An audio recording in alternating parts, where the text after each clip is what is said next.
Hello everyone, welcome to my live stream. Wow, 2 live stream in a row. Not too bad, huh? Okay, so today one is a little bit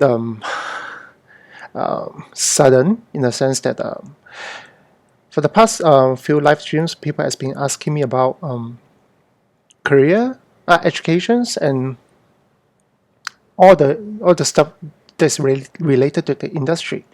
So I thought that would be nice that if I can actually have a live stream just to talk about some of these issues or some of the concerns that you may have, so that I can actually so you can actually get yourself more prepared if you are intending to be an artist or eventually work in the art industry. I think something that we talk about tonight will be quite useful for you.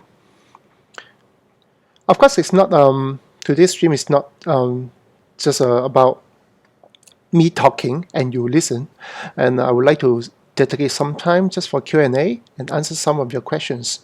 So I prepared a little bit of some of the general topics that I'm going to talk about. So basically we talk about education for the first half of the live stream, and then we talk about career for the second half of it. So if you like to ask me any questions at the end of each part, I will actually give some time for Q&A, so you can ask me there. All right, so and try to type slowly, because I know that once I start asking questions, that the questions will start to flood in, and I may not be able to look through them all. I won't promise that I can answer all of your questions, but I will try my best to answer at least most of them. All right? Okay. Yeah, before I started, maybe I would like to just give a bit of introduction of myself. Oh, by the way, today there won't be any sketching or drawing demo. So if you're looking for some sketching and drawing, not tonight. All right? Yeah, I would like to give a bit of a bit of introduction of myself, like how I started, what kind of path I take to get to where I am today. I was born in Hong Kong.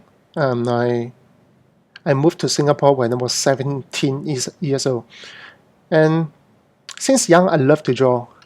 I'm that kind of person who don't like to study, so I spend most of my time drawing and doodling on my textbooks. So my textbooks are flooded with random sketches, and of course I don't have really good result in my study because that's not something that I'm really interested in. So as in 17 years old, when I moved to Singapore, I decided to really pursue what I really love about, which is art. But unfortunately, back then, there wasn't any kind of a digital art schools. Nobody teach digital art. I mean, there are a lot of fine art schools, design, graphic design schools, product design, fashion design, everything. But there's no like art college for the entertainment industry. Nobody teach me how to draw comic characters or draw fan art. So at the end of the day, I decided to learn everything by myself. So basically, I'm a self-taught artist. So I did not go through any formal educations for art. However, I did take up a diploma program in graphic design in Singapore, which I learned about advertising, web designs, doing logos, flyers, brochures, all the graphic design stuff, which was pretty fun. I mean, and it somehow set a good foundation for me for my artworks. So when you look at my artworks, you can see some strong graphic influence, which I really appreciate. Yeah. Right before I graduated, I was being contacted by a local agency. It's an advertising agency called O&M, and which I was being employed as an art director. So that was my first job. So the cool thing is that I didn't even have to write my resume. So right after school, go straight into an advertising agency. But the fun was a little short-lived, because I couldn't stand the politics over there. It was really crazy, and I don't enjoy that kind of working environment. So eventually, I decided to quit the job after 2-3 months, and then started another advertising agency with my friends, which we ran it for about 4 or 5 years, and then I found it boring because I didn't have much chance to draw. I I I do a lot of logos, a lot of designs, corporate designs for clients, advertisings and stuff, but nothing really about drawings. So after 4 years, I think it may be the right time for me to go. So I quit my job and I started my own studio, which is called the Imaginary Friends Studios, which we do a lot of comic, concept art, and all the entertainment stuff for the entertainment industry. And I've been running that for the past 10 years with my partners, and yeah, up to today. Of course, 2 years ago, I also started a program, education program, a diploma in digital illustrations and concept design with my partners in the studios, and together with a local art school called 3D Sense Media School, which was really exciting because for the past 10 years running the studio, people has been asking me about, do you guys teach? Do you have any like short courses that I can take? So after learning the craft, learning the industry, learning how this whole industry works, for 10 years, I think it was the right time for us to actually do something to really nurture the next generation of artists. So that's how we started our first diploma program, and up to today we've gone through 8 batches of students. So it was really fun. So that's how I get to where I am. So let's talk a bit more about the education part of it. Yeah. I think many of you will have questions like, okay, you guys may be from different level, a different journey in your artwork, in your art. So something that I say may be more for the young ones, or something that I mentioned can be more for the people who are ready to embark into the art industry. Okay. So how do we actually learn art? There are many resources out there that you can tap into. So how actually you can learn? Of course, the obvious choice is school. For those who can't really afford to have a school, you may want to like buy some art materials like books, DVDs, or online videos that you can download from Gumroad, Patreon, or all other stuff, or free videos on YouTube that you can actually learn from. For me, I didn't have that luxury of learning art through internet. There wasn't even internet back then. So I relied very much on books, and there are a lot of books that I read. I love to draw characters, so naturally I would learn anatomy a lot more. So I learned from Andrew Loomis, the classic ones, and try to figure my way out. So it was a really long journey because there's no guidance, there's no like mentors. There wasn't even art community that I can actually hang out with to inspire each other. Yeah, so I took a long time to get to where I am. But how do we actually learn? I would say that personally, I always believe that everybody can draw. No matter how much you think you can't, I sincerely believe that you can. And with my students, I mean, running this diploma program with my students, I really realized that many of them come in with very little knowledge in art. Some of them couldn't even draw a proper circle or a straight line. They have no idea about digital media. They have never tried Photoshop, never touched a Wacom tablet before. Just nothing. But seeing them grow within 1 year really made me believe that everybody can draw. It's a matter of discipline. It's a matter of understanding how everything works together and how you can eventually present them visually through art. And of course, nowadays, through digital medium. So there's a few areas whenever we talk about art that we really need to look into, which we call the art fundamentals. And there are many areas of art fundamentals you need to take care. Firstly, anatomy. lighting, colors, perspective, compositions, and lastly, aesthetics. So all these 5 are really, really important for you to set your foundation right, because I believe that in art, everything must build on a solid foundations so that you can branch out into different style, into different approach based on your personal preference. So foundation is everything. And I say that a lot in my talk in different countries. If I had time, if I can travel back 10 to 20 years ago and talk to myself, my younger self, I would really ask him to invest much, much more time in learning the fundamentals and learning the right way. In the past, of course, we look at books and try to figure things out. Look at some of the old mindsets of how to do things. How does the traditional artist learn to draw and try to replicate? Nowadays, it's easier because of the internet. There are many other resources available online. Unfortunately, because of the same reason that many informations that you get online may not be as efficient or as accurate as it should be. And in that case, you may learn something that may eventually find it wrong, and then you have to undo it and relearn everything. So it's very important that you find reliable sources to learn and try not to think of any shortcuts. Yeah, then many people come to me, many artists come to me and ask me, hey, do you have any tips and shortcuts of how to learn and grow? The truth is, there's really no shortcuts. It really depends on how much time you invest in your craft and eventually understand it and internalize it and eventually being able to express it through your chosen medium.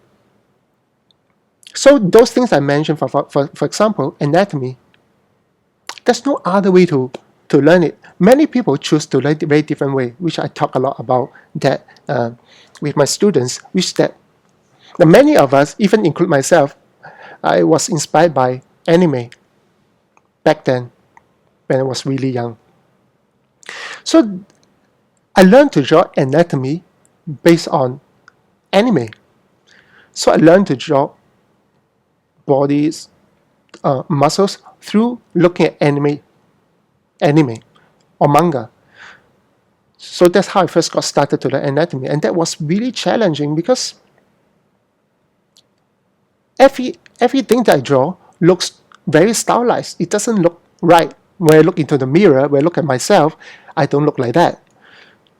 I don't have a 400% eyes. I don't have a button nose, a triangular nose. I don't have a mini mouth right here, like what most of the anime shows. So I find that eventually, when I keep drawing and learning through someone else's style, which is anime, it becomes very challenging for me to improve. I find that I was stuck with the anime look. No matter how much I try to get out of it, I'm still stuck with it. I draw guys that look like anime girls, which was like really, really bad. Yeah. So eventually I realized that in order to get back to the right track, I need to unlearn all this and start from scratch. So eventually I realized that like all styles, it all derived from the same source. You're talking about like many kinds of art styles, they all point back to the same place, which is realism, reality. If I don't get to understand how reality works, how does a real person function? How does a muscle connect to each other? How does the bones and muscles and skin wrap around to become a human being? If I don't understand all these fundamentals, it would not be possible for me to develop my personal style eventually. So I devoted many years, I would say at least 5 solid years, just to learn anatomy. Just to learn from books, live drawings, just to break everything down to really understand how things work, so that I can eventually stylize them into my personal style. So that was how I first started. If you look at my DeviantArt, you can see some of my earlier drawings. Let me show you one. I think I showed that in a last night's live stream. Let me bring it up again.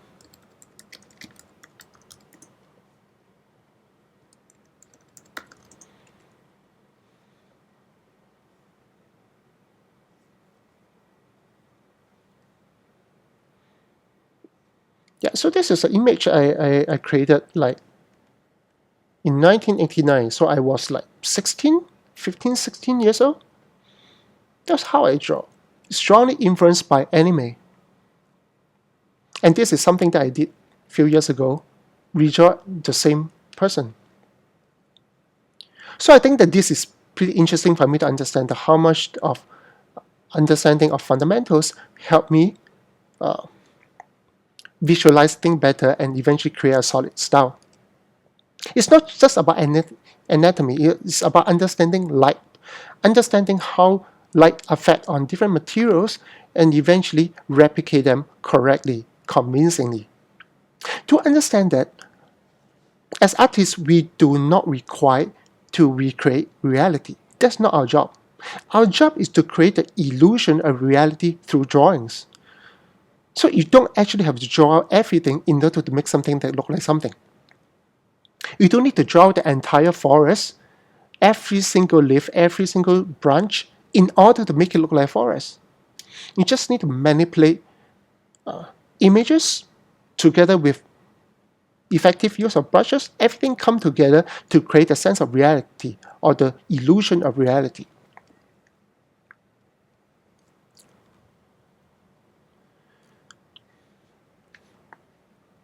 So if you are in a road, if you are still early in your art journey, if you really want to be serious about learning art, you have to get back to fundamentals. Try to understand what you draw. It's not just about looking at references, it's about looking at how everything functions. Take some time. We spend a lot of time looking at people's artworks, checking online stuff, checking at reading books, buy lots of books, tons of art books. But we fail to understand that all these beautiful art, they all derive from things that exist or based on something that exists in reality, in the world around us. What you really need to do is to step out of your room, step out of your classroom, and really observe things. Start to be curious about how things work. When you look at a shadow area, and we look at it and say, oh my gosh, how come this shadow looks so blue? Or how come this shadow looks so red? Or how come the edges of the shadow look so harsh? And on this side, the edge of the shadow looks so soft. Why? How does that work? And try to understand it. Try to understand how all these things come into play based on theory. And then with that kind of theory, with the observations, then you bring all these things that you know into your work and practice it. So that is to me, that's the better path to be. But of course, I also understand that many of you, just like me in the past, that you are drawn to anime, comic stuff. Can you imagine if you start learning an anatomy based on Dragon Ball, based on Street Fighter, based on anime stuff? How much can you really learn? You find that eventually you are stuck with something that you can't get out of because there's nowhere you can get out of because that was your starting point. So if drawing Dragon Ball, understanding anatomy through Dragon Ball is your starting point, there's no way you can get out of it because that's your beginning. Yeah. So always find time to go back to the origin of our style, which is reality, and start to understand how things work. So now let's get back to talk about school. I know that there are a lot of schools out there, and there are many expensive ones, there are many prestige ones, and many of these schools that require you to be at certain level before you can get in. For me, I have my own personal view on education. When we first started our program, our diploma program in digital art, I tell my partners one very important criteria is that we should never overpay our students' work and then present it as a school portfolio. So anything that you see online with my school, we don't overpay any of them. We edit our students' work, give them some recommendations in class, and then they need to understand it and replicate themselves. So we don't actually overpay the works, because I don't think that's ethical to do it. Although from the marketing perspective, it's great, but this is not something that I can bring myself to do it. Secondly, we do not promise any kind of job at the end of the program, which means that we will not guarantee you to find a job at the end of the course, because everyone comes in at different level. Some of them are really junior, and after 1 year, spending 1 year with us, they may still not be ready for the industry, because art takes time to grow.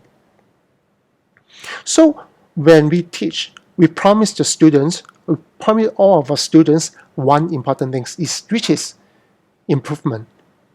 We can't promise them anything else but improvement. We are not going to make them from zero to hero, but we're going to make them from zero to someone much, much better. To me, that's the promise, and that's what I can see in the growth of the students. So is that a great thing to get to a school, to join a school? Of course, the money part is the number one issue to many of you. Education is not cheap. Yes, it's true. Especially when you talk about going to a school that with lecturers that come from the industry, with like decades of experience or 100 years of combined experience, like my school.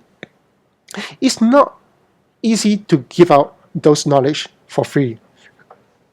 But then, look at myself. I learned everything by myself.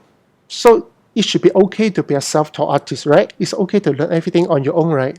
Yes, it's definitely okay, and it's very possible. But the question is, do you have the discipline? Secondly, do you have the passion to carry it through? It's not easy to study on your own. There are challenges. There are discipline issues. For example, if you're in your room, the bed is right next to you. All the games, your game consoles, everything's all the entertainment stuff, all the fun stuff around you. How do you make sure that you can optimize your time and really devote yourself in learning? Of course, some people learn better as individuals, like myself. I think I learned quite alright as a person without actually a school. I look at tutorials, I look at books, tips. I try to figure things out myself because I like to question things naturally.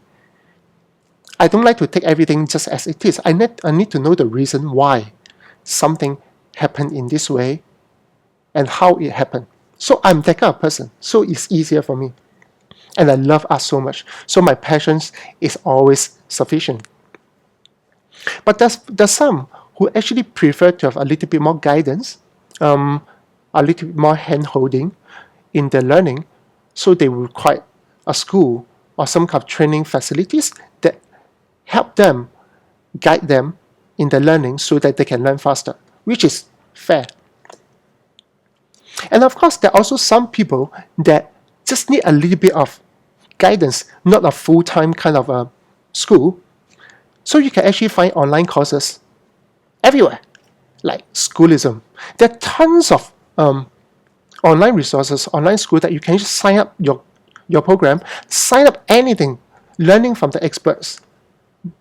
Not with face-to-face interaction, but with some level of guidance, which depends on how much you are paying, so the level of guidance can vary. But that's how you can learn. So I'm not the kind of person who says, oh, you must go to the art school in order to learn art. No, that's not true. In fact, I'm not the kind of person who agree with most of the art schools are doing. You see? I would say most art schools, they require you to spend at least 3 years, 2 to 3 years with them. And you have to pay about 100 grand, I believe, or plus and minus. 100 grand and 3 years of your time to learn those stuff. And when you come out of the school, you are heavily in debt. You are $100,000 short. Depends on where you get the money from. And you spend 3 years not earning any money. So to me, that is quite a struggle. When we first started our school, I always tell my guys, let's make it 1 year. Let's make it as short as possible, but at the same time, give everything the student need to kickstart the career, to start the journey as a professional artist. So I just like to use this scenario. It's like a rock climbing. I'm sure you guys know what rock climbing is, right? So in a rock climbing, you have a wall that filled with handles. The handles are placed everywhere, from the beginning to the top. And this handle, you won't be able to use them until you get to a certain level, and then you grab this, and then you climb higher, and then you grab the other one. So I believe that my way of running a school is the same. It's important to show the students all these handles. Place them on the walls. They may not be able to understand them. They may not be able to make use of some of them because they are not at that level to understand, at the level to use it. But we just place it there anyway, so that when they get higher in their progress, eventually they will understand, oh, actually I can make use of this in order to get to this and to this. So to me, that's an analogy that I use. You see, art is a very interesting thing. There's no one linear way to success. It's like playing a bowling. Your job is to clear all the pins. But some people like to use a straight path and hit and bam, strike. Or some people like to go a curved route. So it just curve to the angle and strike. Of course, some people you go down the drain. So there are different paths. So I'm not saying that there's only one way to do it. But you need to understand that at the end of the day, no matter what kind of school or training programs you are trying to use, you're trying to sign up for, I would say it pretty much depends on yourself. When I was studying graphic design in Singapore, during those days, there are many classes, also many useless classes.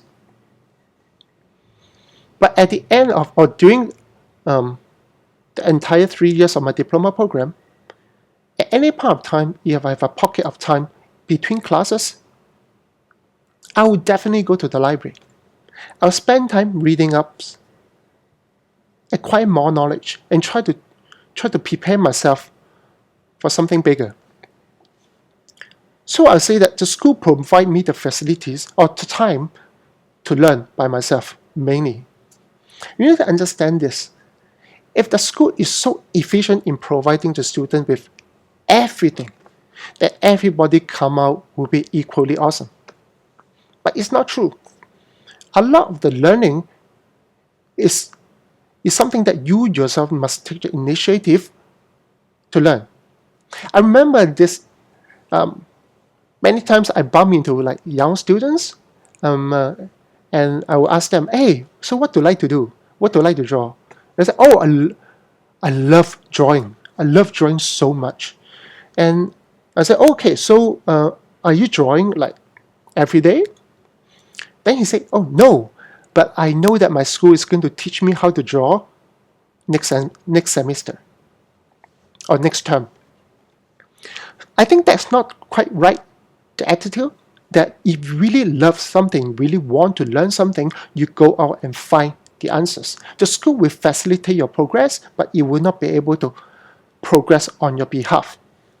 So that's something that you yourself must try to find way to value add your own learning experience by exploring things on your own first.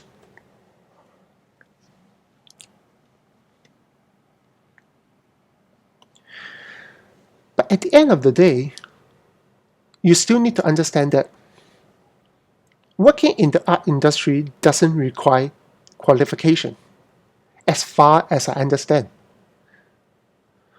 We have tons of artists coming to my studio.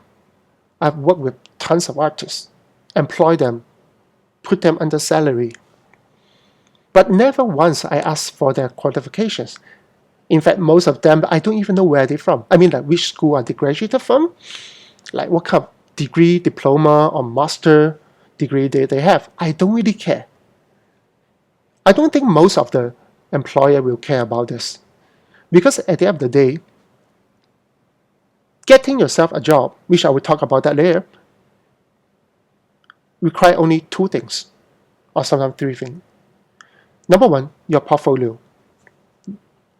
Second, your personality. Number three, how relevant you are to the company. I think that's all. We'll talk about that more later, all right?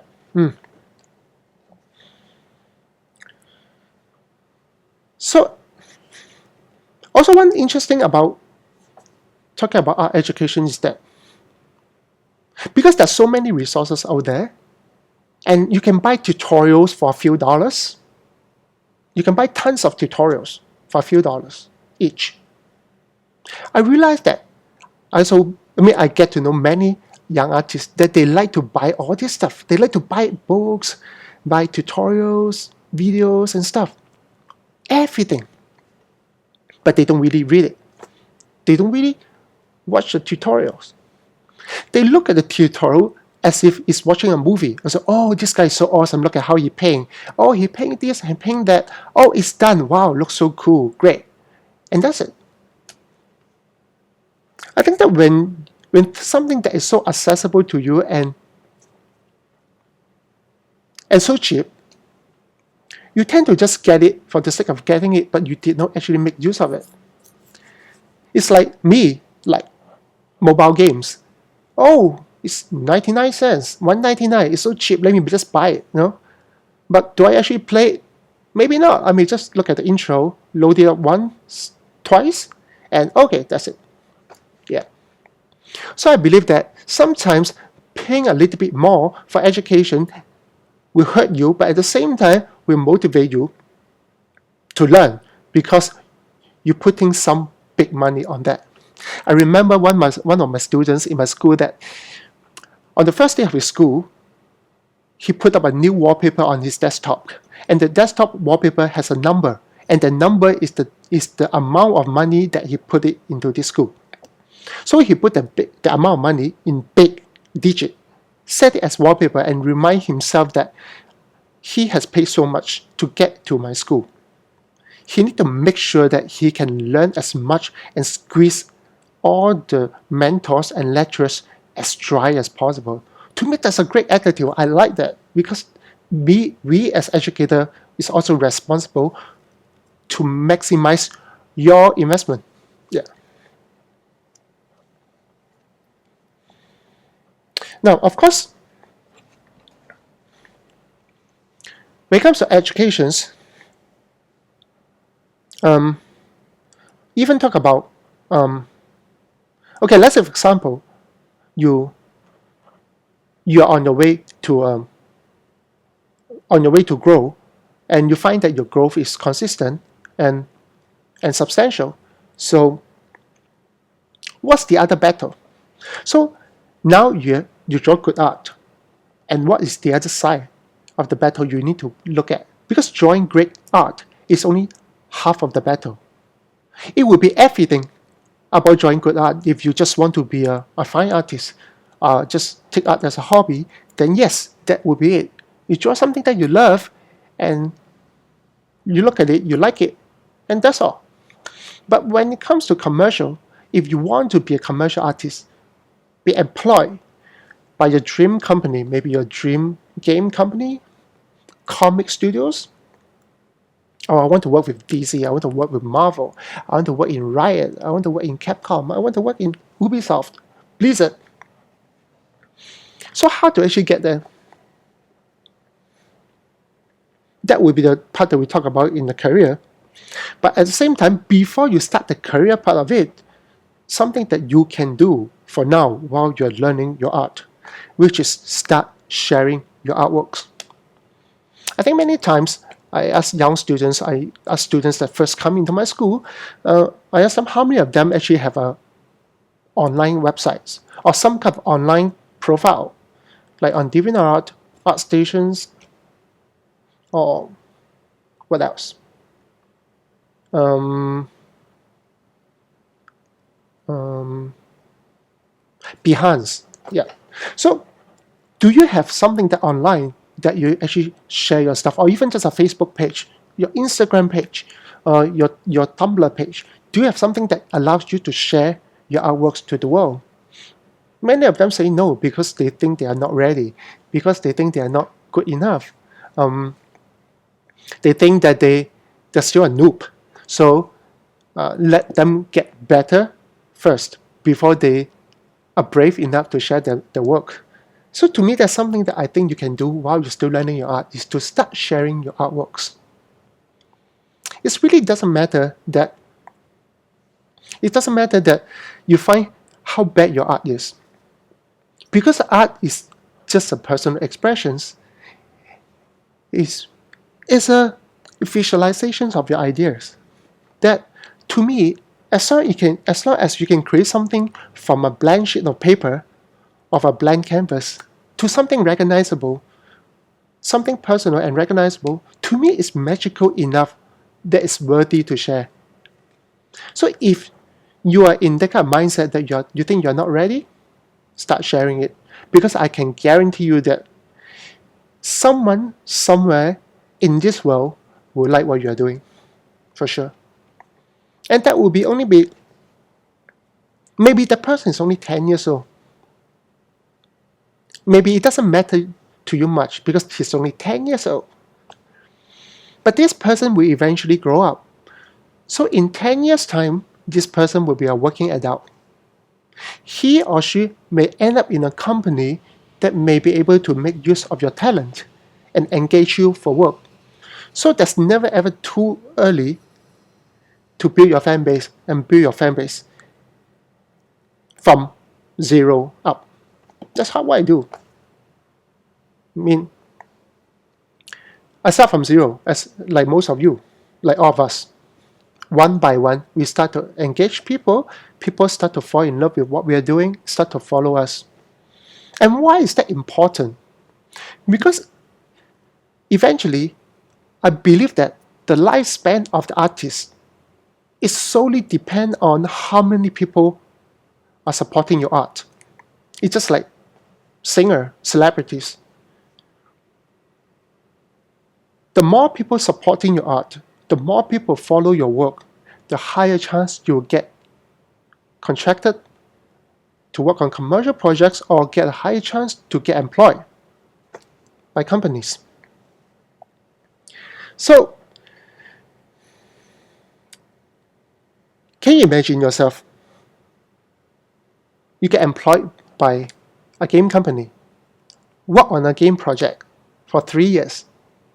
The game doesn't sell. The company closed down. Everybody have to go. And you, if you still have a big followings that love your art, you leave the company with that group of people together. And with this group of people, you bring to other company and value add to your new company that you get employed for. Fans will always follow you. Fans comes and go. Not everyone will follow you throughout. Sometimes because your style has changed, you develop some new direction in your artworks, that some people stop following you, and then the new fans coming in. Allow that to happen so that people who eventually stick around with you really believe in what you are doing. Yeah. And that's really great. To me, that's a really great, I won't say it's a marketing tool, but a really great way to ensure or to showcase the value that you have for the industry. Can you imagine if you're working with a project, for example, a comic book cover, for example, DC.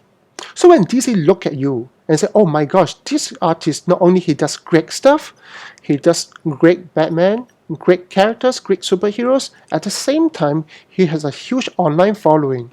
So naturally, from DC point of view, if I engage you for work, naturally, my work will also be targeted to this group of people, which is the fans of this artist, which to me is a logical choice. You will have a higher chance to get engaged, get contracted because of that.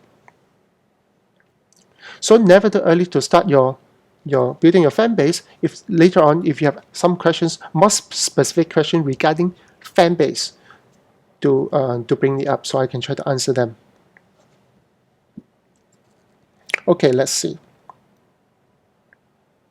Yep, so it's extremely important to be in the art industry, in the art community, no matter where you are. Be connected to your fans, connected to people that love your art. Interact with them. Build a relationship with them. And at the same time, build a relationship with the fellow artists. You may never know one day you guys will work together for a certain project. So always be good to people, always be kind, be positive to people around. So hopefully eventually, as you grow, you will also become an inspiration to many people around you. Oh, that's one interesting thing I want to mention when it comes to internet. I know internet is really great for all kind of resources that you can get inspired by artists, get inspired by many people that you follow. I'm sure many of you follow tons of artists online, from Facebook, from Instagram, from Twitter, from blogs, from DeviantArt, from ArtStation, everywhere. You follow tons of people, and you spend most of your time and your free time looking at those people's work. But understand that sometimes you need to put a stop into all this. What I'm trying to say is that sometimes it's good to stop being a fan and start building fans. You know what I'm saying? You may find that, oh, I will get inspired by looking at all these people's work. But sometimes the truth is, you spend so much time looking at this artist's work, you leave yourself no time to create art. So be careful. And on top of that, there's also one very important reason that you should not invest too much time on following other artists online, which I also mentioned before yesterday during my live stream, is that when you look at these artists, I'm sure you listen to most of the awesome ones, the really cool ones, and then you start creating this online personality, which is called the internet artist. Now, this internet artist is super awesome. He does everything from characters, environments, vehicles, concepts, cutesy stuff, furry, yaoi, hentai, anything.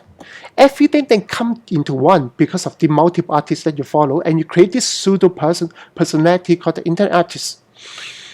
And many times you feel stressed looking at these people's work, because you look around and say, oh my gosh, everyone around me, they are doing cool shits, and I draw like shit. And you feel discouraged because you put this internet artist in front of you and say, I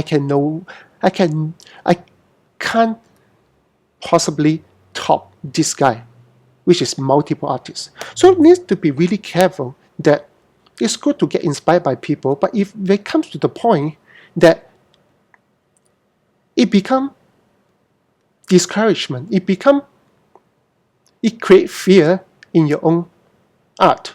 You may want to take it slow and slow down being a fan of all these artists.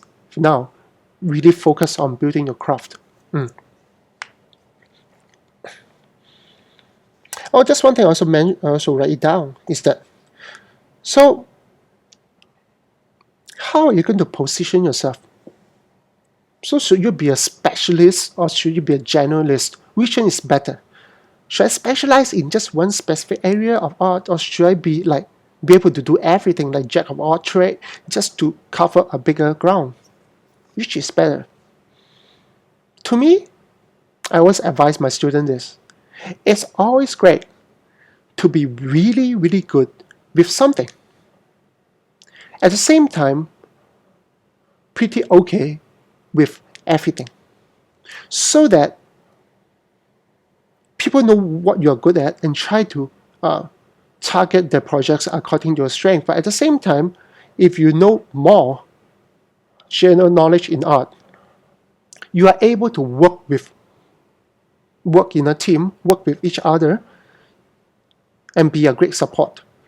So to me, that's something that I know. From the employer's point of view, we are always greedy. We love our artists who can do a lot of things. But I love to see my artists being able to do something that really, really well, at the same time being able to adapt to each other's strength and work together in a group environment. Yeah.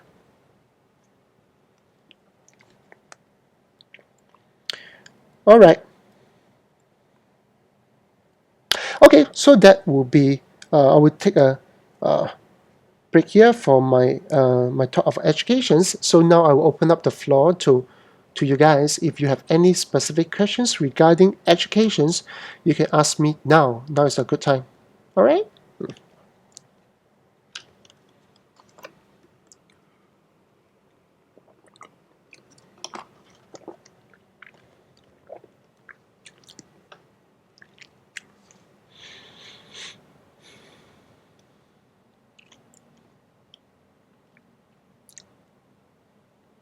Okay, do I actually have any routine and schedule when I start learning art in my earlier days? No, really, I don't have it. I just spend as much time as I can. I'll sacrifice all those fun time that I have with my friends. I don't hang out with my friends. I do not spend time playing games and other things. I just spend all of my free time draw. That's what I do. Yeah.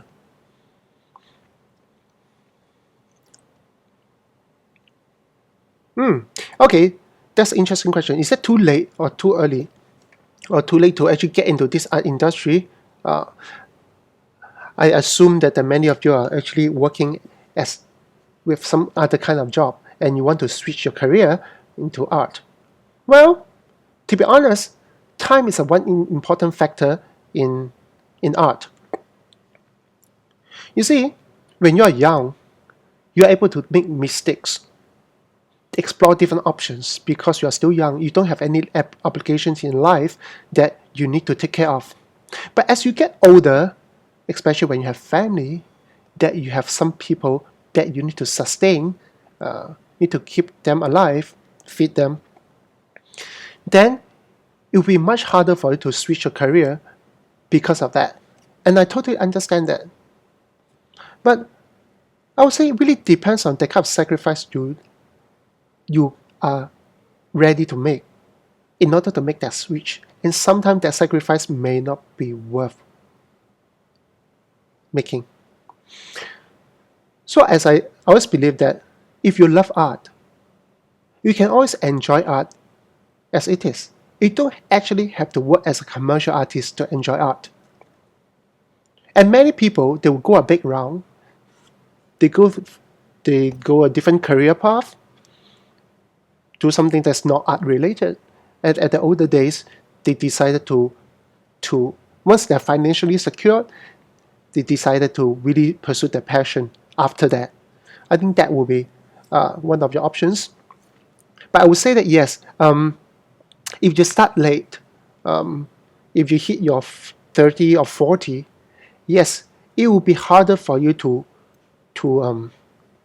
get into the industry because of the competition. Yeah. I won't say it's impossible though. Yeah. Just that you need to be ready for the battle. Yeah.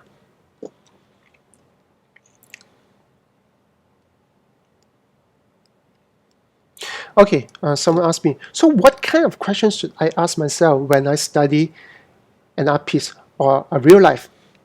Interesting. Just I mentioned different areas in your fundamentals, from anatomy, colors, lighting, perspective, and aesthetics. So you need to ask yourself that kind of questions. Like, firstly, you have to, when you look at a piece of image, you need to first ask yourself, what makes this image look so good? And you start to break it down. Is that because of the most obvious one is, oh, because this person is handsome, is pretty. And on top of that, how about the costume? How about the makeup? How about the lighting that the person used to take these photos? How about the background? How about the temperature of the image? How about the composition? How is it being laid out? So all this is something that you need to ask yourself when you look at a piece of image, and then remember it. Remember what you really, really like about this, and eventually put it into your own work. Oh, I may like the color palette. So when you look at images, whether online or on books, online is easier. You can always save it, archive it as a reference. So you can reference this so-called inspirational images that you found online that you find it appealing to you, archive them according to what you like about them. Or for example, oh, I like this because of the color palette. Let me save it into the color palette folder. Oh, I like because of the lighting. Let's save it into the lighting reference folder. Or I like it because of the facial structure. Let's save it at the anatomy reference folder. So you have all this folder ready, put inside. So next time when you want to do something, bring it up and really start to understand it. At the end of the day, it's not about using the reference. At the end of the day, it's about understanding your personal aesthetics, what makes something look good to you, to yourself, and then include it and present it into your work.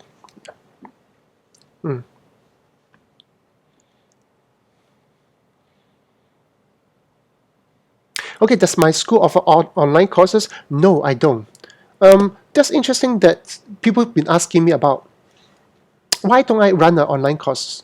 Okay, number one reason is that I don't have time for that, really. I mean, the school has taken me up like most of my free times on top of my commercial projects. I don't think I can afford to actually run an online course or run online courses. And of course, I still have my live stream to run, and you guys to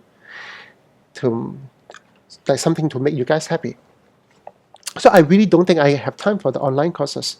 And I also believe that that's my personal experience, that I realized that what make my students really grow that fast within just 1 year of their time is because the community that they build within the class or among classes, that people next to them inspire each other to grow.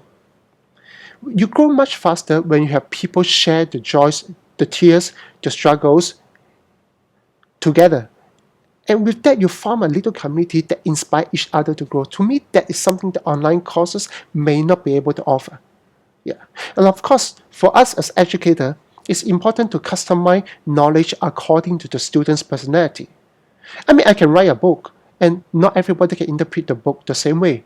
So sometimes for the knowledge to pass down to these students effectively, we always need to customize how we deliver this message or how we deliver this knowledge so that they can fully understand, especially when it comes to fundamentals. We spend so much time drilling in their head to explain to them all these fundamentals, for example, lighting and colors, anatomy, and not everybody can get it. And sometimes, even after my module, they still don't get it. But when it comes to other lecturers' module, when they repeat it with the same understanding, but phrase it differently, oh, they start to get it. So it's really important that for us to customize that kind of training so that the student can really learn. Yeah.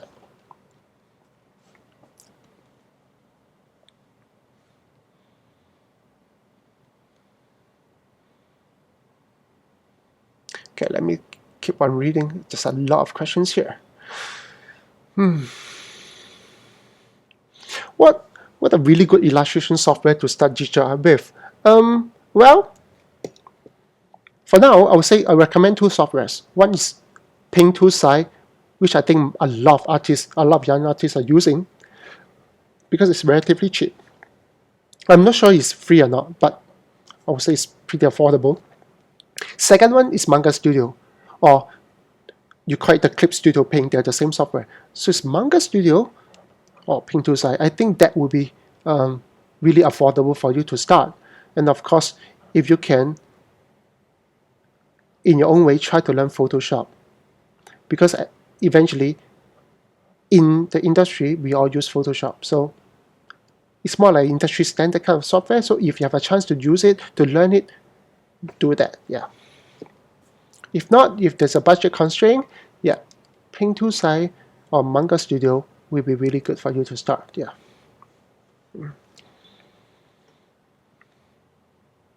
Okay, let me continue.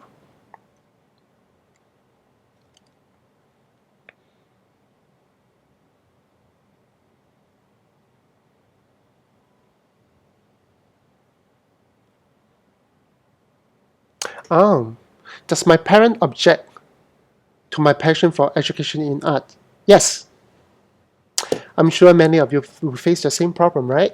So like, what if my parents doesn't allow me to study art because they think that art is not a serious career, or they think that art is, it's just hard to survive as an artist. That's why they use the term starving artist, right? So how do you actually deal with that? Let me tell you my story. When I was younger, after my basic education, I decided to pursue art seriously. Of course, there wasn't any digital art school back then, so I chose graphic design. So I told my parents about it, like, hey, guys, I really want to learn all this. I really want to be an artist or a designer. I think my mom was really supportive. She said, okay, yeah, do whatever you love. But my dad was a little bit concerned, a bit skeptical about that, because not say he's not supportive, he's supportive, but at the same time, no parents being parents, they worry that you may make a wrong choice in your life. So my dad said this to me, like, so what if people don't like your art? What if people just don't like what you are doing? You know, art is so subjective. What if people really don't like it? So how are you going to deal with it? Then you'll be jobless. I know that's it's a real concern. I think he has a point. But at the same time, I want to at least make a decision for myself at least once in my lifetime to prove him wrong. I mean, it's always good to prove our dad wrong, right? So to prove him wrong, so that I told him that, can you just give me one chance to prove to you that I can do it? Just one chance. Yeah. I'll make sure that I will make you proud. Yeah, so I work hard and I try hard, and now he's happy. He's proud of what I'm doing, although he still don't quite understand what I'm doing. You know, when people ask him like, hey, so what does your son do? He draw cartoons, you know, he does animations, something like that. No, I don't do cartoon. I don't do animations, but yeah, but just as much as he can understand. But he's proud, you know, at least. So I think that some of the parents, they require you to have some kind of basic education. For example, oh, you must have a degree first, and the degree become your safety net, become a basis of your success in your career. That is totally not true. But many parents with their own mindset will still believe in this, especially Asian parents. So if you come into this situation, if you're the kind of person who faces such situations, if you're still young, maybe you can really consider just get the degree for the heck of it. just to please your parents first, and then start to choose what you want to do in your life. Start to pursue your art. Yeah. But I can tell you that there's no security in job, in any kind of jobs. Especially in the art industries, company close down every day. As I mentioned before, you invest many years building a game. If the game fail, then everybody go. Nowadays, when you talk about a permanent job, the permanent term basically means 2 months. 2 months of 2 months of so-called notice before they have to let you go. So that's as secure as it is. But many parents don't really understand that. They think, oh, if you have a degree, you will still be able to find a job. In some industry, some career, yes, but in art, not really. Yeah. I think it's important that if you face this situation with your parents, try to talk to them. Try your best. Don't shut them up. Don't tell them, oh, you guys don't understand what I'm doing. You don't know what art is, though. Don't say that. Try to give them some credit. Give them some time. Explain to them why you want to choose this path. Why do you think you can make it work? Yeah. I mean, it may not work out eventually, but at least you can try. Yeah.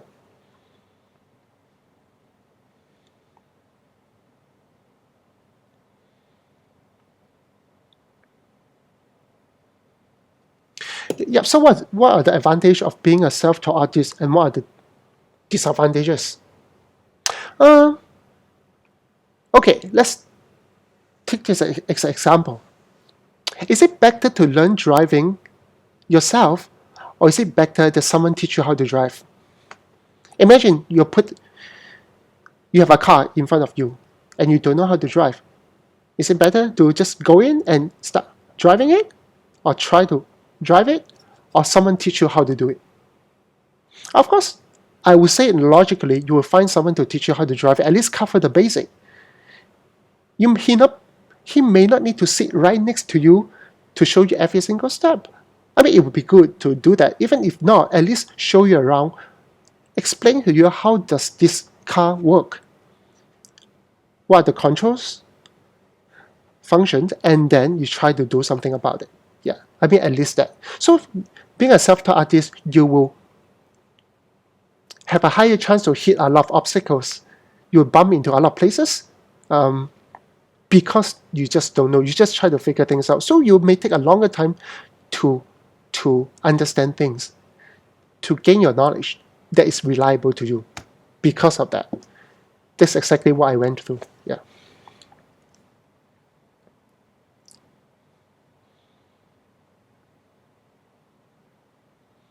Okay, someone asked me how much does an artist get paid and stuff like that. Okay, we'll talk about that later when we come to the second part of the talk, when we talk about career. All right.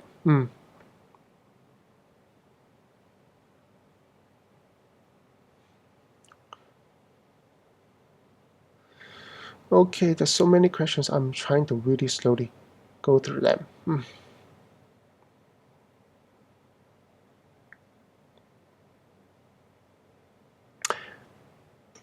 Yeah. Okay, someone asked me, like, should I apply for a job even if I feel that I'm not a complete professional yet? That's very interesting. I mean, I want to answer them later, but let me answer it quickly. That how do you consider yourself a professional artist? Is there a guideline that your work must be this good, or your followers must be above certain numbers, then you become a professional artist? No, right? So how do you actually define professional artist? To me, if you're making money with your art, you are a professional artist. As simple as that. Yeah. Which also means that there's no harm trying a job if you feel like trying it. Just try. You may get rejected, but don't worry about that. You are not pro enough. Yeah. It's really relative to the kind of stuff that the company is looking for. that you may not be professional enough for a company like Blizzard or Ubisoft, but you may be good enough for a simple mobile game company, yeah, or individual or independent publisher. You may not be good enough to draw Marvel and DC stuff, but you may be good enough to draw some smaller publications. Yeah.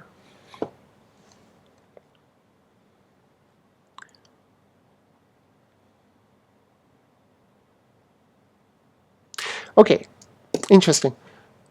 So what are your thoughts on people who have a passion for art and want to make it as a career, but they have not had the opening to get their foot in the door in the industry? In the past, this was a really big problem because the world is not connected through internet. So there are many awesome masters hidden in the mountain that nobody knows, but they are really awesome. But now, is it really possible that if you create a great piece of artworks and you put it online, that nobody will see it? No, right? As long as you put it online, as long as it's awesome, it's shareable, it's something that people love to share because of the nature of the artworks, naturally, they'll be spread around online everywhere. So people will get to see it. So my point is that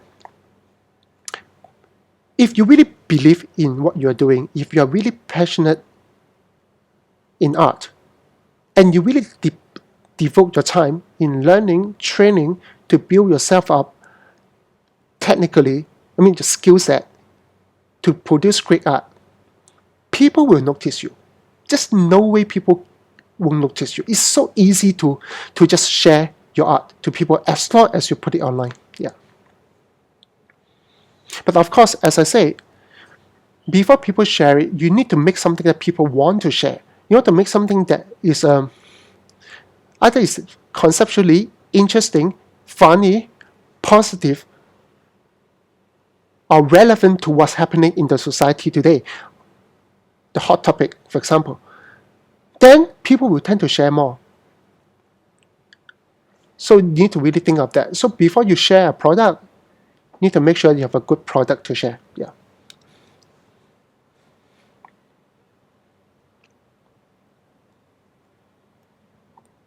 Okay, interesting, huh? So this person said, I know someone who is a born artist. I'm somewhat jealous of his natural skill. I'm jealous. I'm also impressed. So I will keep practicing so I can eventually become better. So the question is that talent? Is there something called, oh, you're so talented? I get such message a lot. Oh, you're so talented. But they never understand the years of training that I devote myself or set aside to grow to where I am today. It's easy to pass off someone's effort of hard works with the word talent. No. So do I believe in talent? Yeah, of course. I strongly believe in talent. There are many talented people out there. It's like singing, right? Not everybody can sing. Some people really can sing, like with the inborn talent to sing better. But that doesn't stop you from trying to sing better.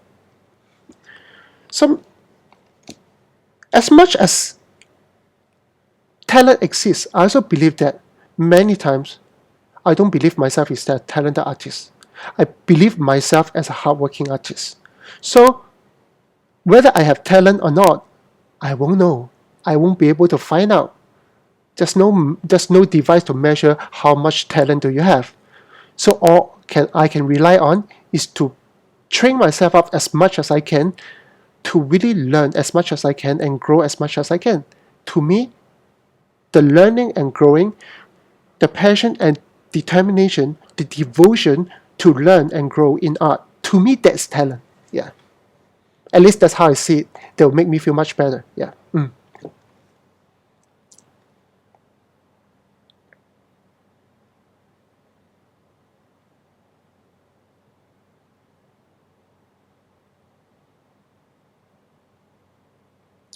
Okay, I keep going.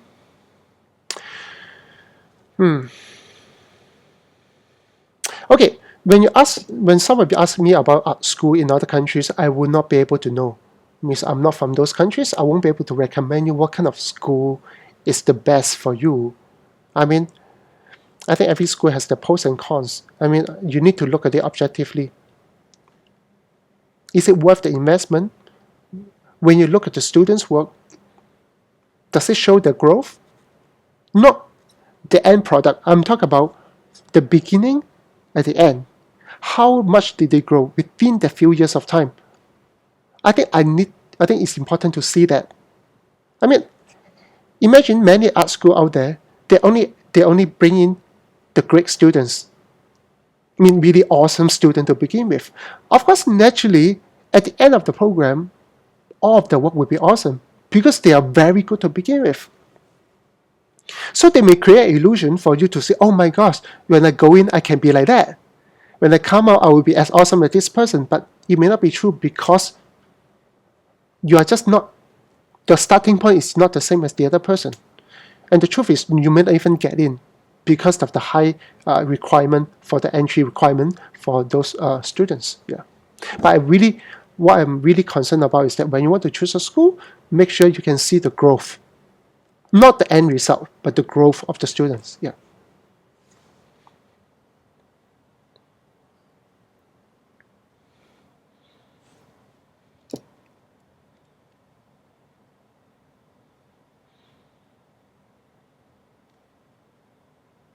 All right. So I think I answered some of the questions.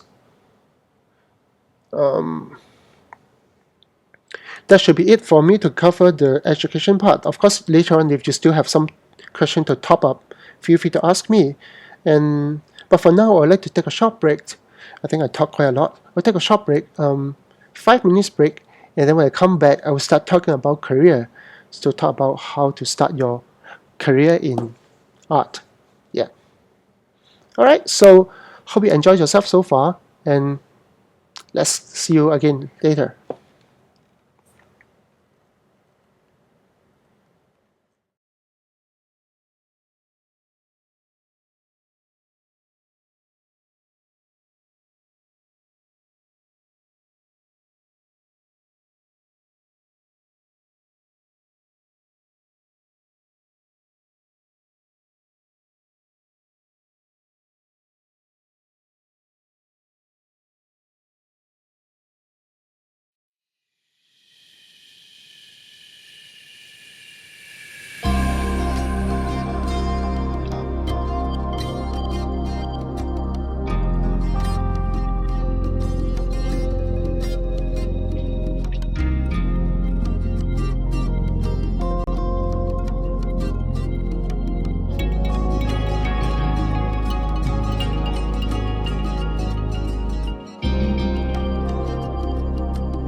Alright guys, I'm back for the second half of the presentation, which we talk about career, finding a job, or working in the art industry. So right after I graduated from the school, I was starting in an advertising company, and then I carry on to run my own studios, set up my own Imagery Friend studios, and start doing my stuff in entertainment industry. So I would say that there are many paths to be a commercial artist. It's not always about working on the biggest title, working on the next Avenger movie, or working on the next AAA title games. Each of us can find a little space in this art industry and making interesting artworks and make a happy living out of it. I won't say like very rich kind of living standard. I'm talking about just make a happy living. Yeah. I guess many of us, when we choose to work as a professional artist, I think deep down inside, we love to draw. We just want to draw. We want people to appreciate our art. And eventually, we need to pay some money of it so that we can continue to draw. To me, it's the same thing. If you ask me that, what's the number one objective for me to be a commercial artist? My answer is really simple. Is that I hope that my art will be able to make a decent living for me to sustain the life of myself and my family, so that it can continue to buy me freedom to draw. So money is not the objective of why I draw. Money is basically a way for me to set myself free to draw more. Whether I earn $100 a month or I earn $10,000 a month, I will still draw because that's what I love. Of course, I hope that my art will be able to give me a decent living, or to eventually being able to enable my children to pursue what they love to do in their life and provide them with that kind of financial support. Yeah, but that's about it. Yeah. Yep. You see, the whole idea of eventually being a commercial artist is to enable you to make a comfortable living so that you will not be a starving artist. Some people have big ambitions. Some students of mine has big ambitions. They want to work in Blizzard. They want to design the next Warcraft characters, the next Warcraft game. Or some people want to work in League of Legends, like Riot Games, want to create the next popular characters for them. But some of you guys may just want to create some interesting little artworks for people. Make your nice little badges, greeting cards, little stuff that make you happy and provide you with some financial support. The analogy is simple, is that not everybody would like to run a fast food chain like McDonald's. Some people just love to open a small cafe round the corner of the street, selling some nice pastries, nice cakes, make some nice coffee just for the neighbors, for the people living around the area. And that makes you happy. So to me, it's the same. At the end of the day, I hope that whatever career path that you choose will make you happy. If your happiness comes from working on the AAA titles, then be prepared to fight for it. Or if your idea is to make your own art books, to create your own art show, you have your work displayed in the gallery, work towards it. So it does come to this point that the first question that comes to my mind is that, so should you be employed by a company, Or should you be a self-employed? For example, you go freelance, so you get your own clients and do your own projects. So which path should you take? Employed by company or solo? I think to me, it depends on what you are looking for. There's pros and cons in both areas. Of course, when you want to find a job, get yourself employed. One great thing about working in a company, in a studio, is that you get to work with different people. You get to learn from different people. You get to interact with different people that may inspire your art, inspire your craft. You may be able to take part in some of your dream projects that as a person you can't handle, but as a team you can. So that's good things, and you learn the business through looking at how your bosses, how your managers dealing with their clients, and eventually you learn that skill set. Now, being self-employed, of course, sounds cool because you manage your own time, you do your own stuff, you got no bosses, you are your own boss. That sounds pretty awesome. But at the same time, you need to ask yourself these questions. So where do you get those projects? Where do you get those clients that will able to sustain you financially? That is a challenge, and clients need time to build. It's not like you just put up an advertisement online and say, oh, I'm accepting commissions. Come and look for me, and you'll get jobs. No, it doesn't work this way.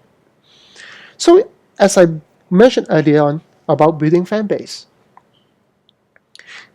it's really, really essential, especially for self-employed, for freelancers, to start building your fan base, start engaging your potential clients among your fans so that you have a higher chance of getting a more sustainable income with continuous projects.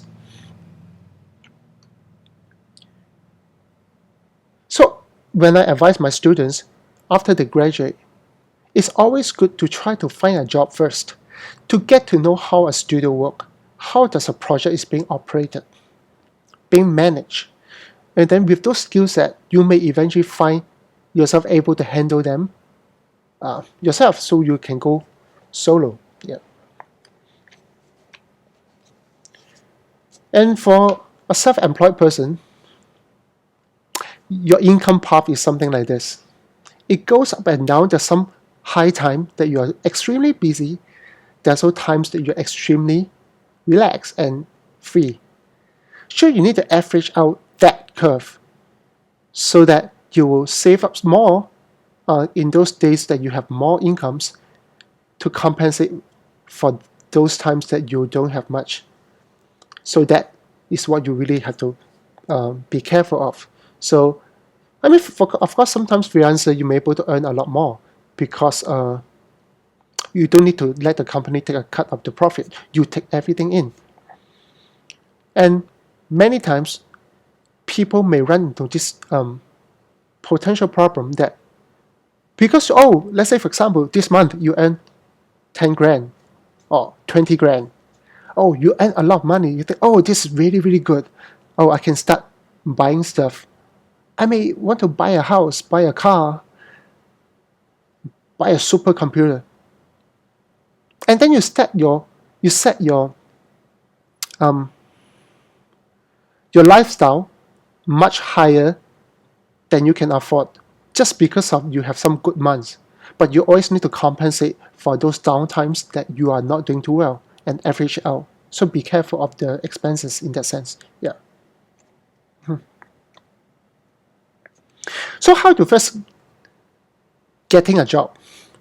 Now you're graduated or you have enough work. So how are you going to get yourself employed if you choose to be employed by somebody? How do you prepare your portfolio? Now, I have a simple guideline for you guys if you want to prepare your portfolio, how you want to do it. Firstly, the first impression really counts. When you organize your portfolio, you need to organize them according, number one, to your strength, like what you are good at. Secondly, your positioning. If you want to be a character designer, make sure that you organize your portfolio according to that, so that the first few pages of your portfolio should show your strength in your character design. Or you want to employ as a illustrator, a cover artist, someone who do just like standalone illustrations, then you need to organize them according to that. So when the interviewer look at your stuff, when they flip through the portfolio, immediately they will know exactly who you are and what you are trying to sell, what you are good at. Let's say, for example, you want to prepare a portfolio for big companies like Blizzard. It's always good that working with this company is always good to show a little bit of a fangirl or fanboy kind of position, which means that when you want to employ by Blizzard, it's good to show some Blizzard related artworks. It's the same. For example, if you want to be the next cover artist for Batman, for the Batman comic, tell me, what is the best way to show DC that you can draw Batman well? Obviously, is to draw Batman as an example to show them that you can draw. And that's exactly how I actually get to where I am, because of those fan art that I created. I draw Batman before I work with DC, because I love Batman. And after working with DC, I also draw Batman. It's exactly the same thing. The only difference is that one is paid, one is not paid. So there's no shame in creating fan art. Especially the fan art is a good example to showcase what you can do to the company that you want to get a job from. So if you want to be employed by Blizzard, draw some Warcraft stuff, draw some StarCraft, draw something that they can relate to. And I can tell you, almost 100% that this company love to see your fan art. They love to employ they love to employ an artist who is great in terms of quality of work, great personality, but at the same time a big fan of what they are doing. So that's no-brainer to actually show them that you really love what they're doing and you can really make their stuff great, or even bring a new perspective to what they are doing. So to me, that's great. So don't just create a generic portfolio for everybody. Target your portfolio according to the company that you want to get a job from. You may need to create new artworks just for the particular company. If you love it that much, you should. Yeah. So arrange your portfolio according to your strength. Try not to showcase more than 20 images. I think 20 will be good enough. 10 to 20 will be good enough. Show them how polished you can create your works, and then bring along your sketchbooks. Show them your concepts. Show them what you think. Show them how you think, how you conceptualize from your sketchbook, so that you have some finished work that you can show them how much you can finalize an image, but at the same time show them what kind of concept person you are. What's your thinking process? So for me, if I interview an artist, I always like to look at the sketchbooks, because there's so much you can tell from the sketchbooks. So remember, bring along the portfolio, at the same time, bring along some sketchbooks.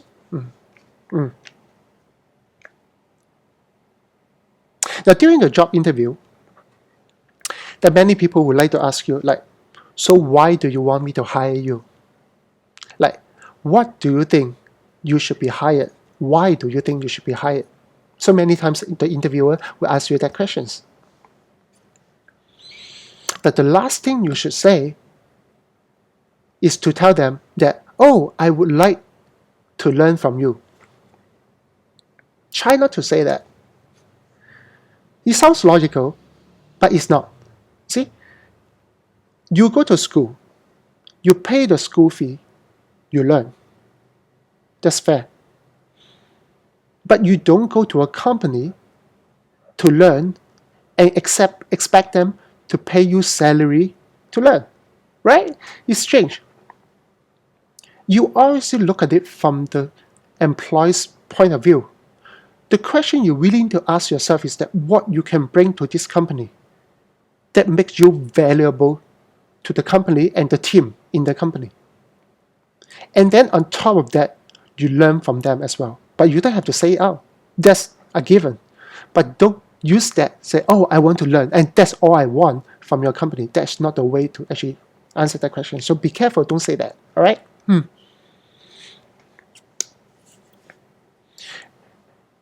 Many times people ask me, like, okay, so Stanley, how do you actually bring an artist into my studio? So what do I look out for? I won't be able to say that for every single company, but for myself, I look for three things. Number one, quality of work.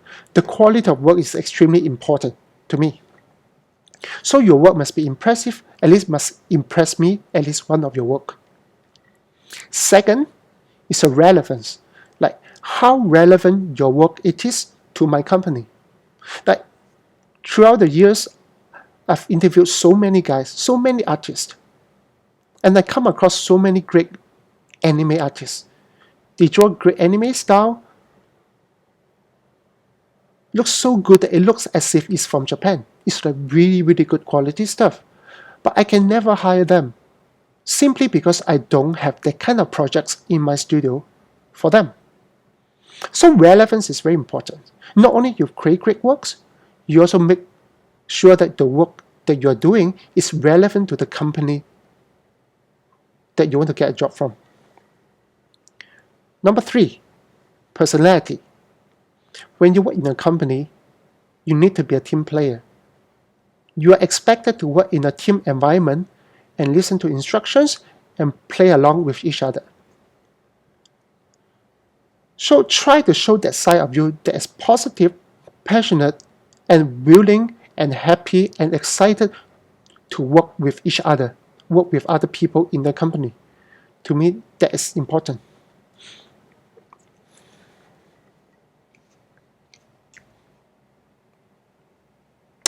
Market positioning.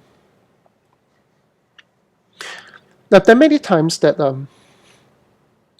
young artists come and ask me that, so should I create works that is popular nowadays, or try to create some kind of style that is popular, that's in demand currently? I'll say no, unless you love that kind of stuff. You see, never target your art or never create art because it's popular, unless you love it as well. Of course, there are many kind of art style out there. Some are easier to sell, some are harder to sell.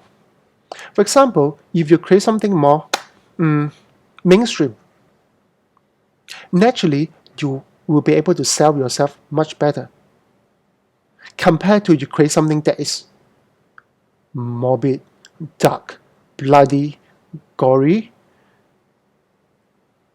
filled with death and stuff. Those are great work. I'm not saying that those are not cool. Just that if you create those artworks, you will just stand, your market is just smaller. The chance of getting employed will be by a smaller group of people because not most of the people will not be able to make use of what you're doing. So you need to understand yourself that, yes, it's important to draw what you love, as I say.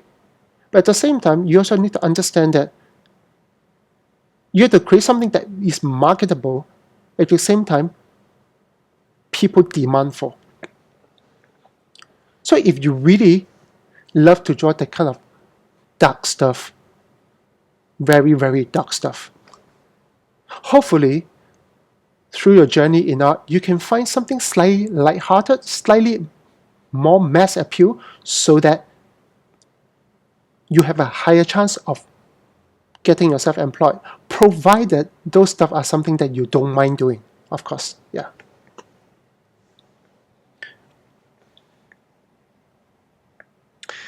Payment and salary. Yeah. So now I have a good art. my work is relevant to the company, and how much should I get paid? So how should I ask, what kind of money should I ask for?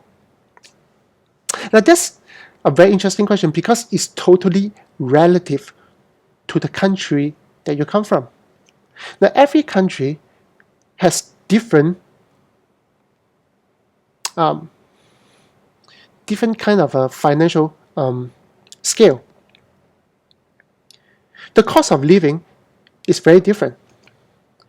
So there's no market rate or so-called the general guideline of how much you should be paid.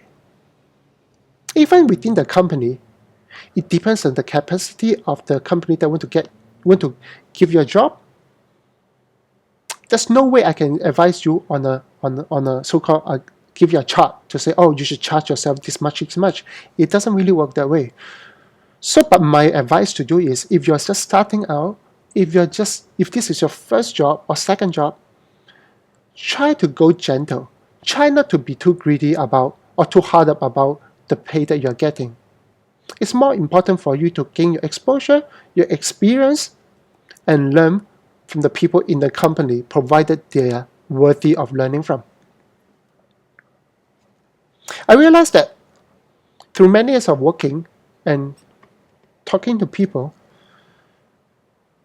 a great job is never just about the salary.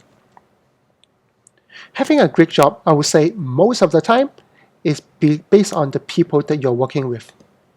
If you're working with a great team, positive, energized, with great synergy, with great skill set that you can learn from, you'll find that even the salary may not be awesome, but you have a lot more fun working in the company because of the people that you're working with. So my advice is that try to look at your financial obligations, how much you need to make as a minimum to sustain your life. Normally, I'm not talking about fancy stuff. I'm talking about just basic stuff. And if you can live with that and get a job that allows you to learn a lot more, to gain a lot more exposures, experience, and understanding of the industry, take it. Yeah.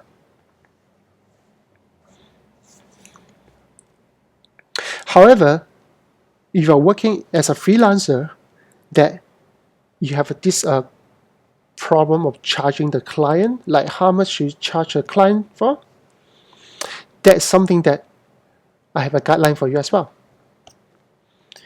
Again, it really depends on which country are you from. Some country, they'll pay you $100 for a concept, but some country will pay you $1,000, $10,000 for it. It really depends on where you are from. But my guideline to you is this. Always charge an amount that you feel inspired to work on the projects.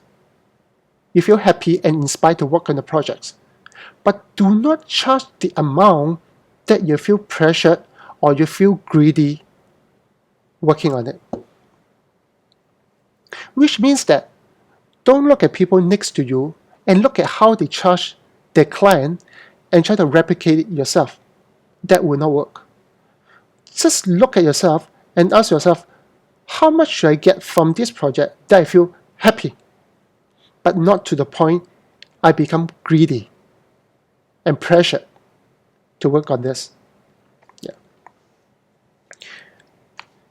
There are two kind of payment method, or so-called mechanics, for freelancers. One is illustrations, one is concept development. So for concept development, basically, it means that, for example, a company asks me to create a character. So it's an ongoing process. That I design something, I'll send to them, and they revise it, make some changes, and I work on it again, and send to them, and back and forth, and so on. So this is a continuous development. So for a project like this, it will be good that you have some kind of hourly rate.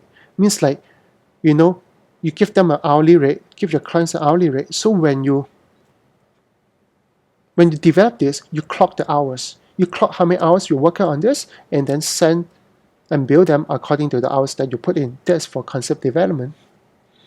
But for standalone illustrations, for example, a comic cover, a book cover, a poster,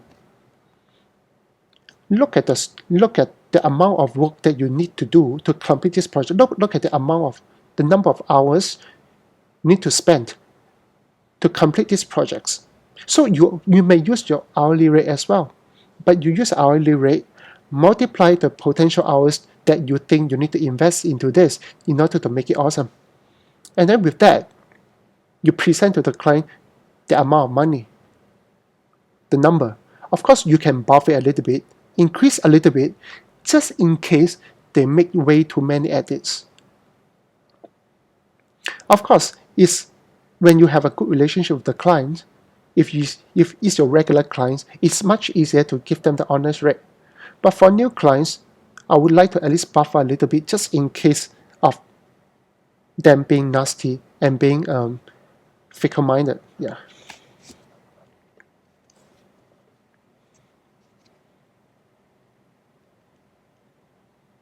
All right. So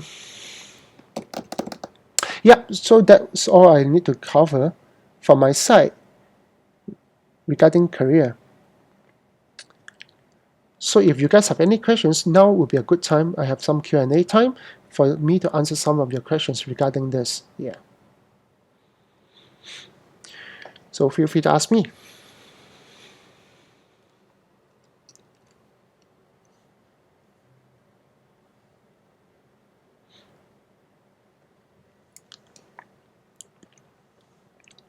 Is it important to know sculpt with ZBrush and Maya and stuff? Well, I would say that nowadays 3D has become pretty essential for concept development. That many companies require you to know at least some basic knowledge of ZBrush or Maya, simply because it's much faster, much more effective way of presenting ideas, and the end result is much more appealing, especially to those clients that have not much understanding in art. Because when you come into ZBrush, the final product will look pretty much like the exact final product that you're going to create. So to them, it's easy to understand.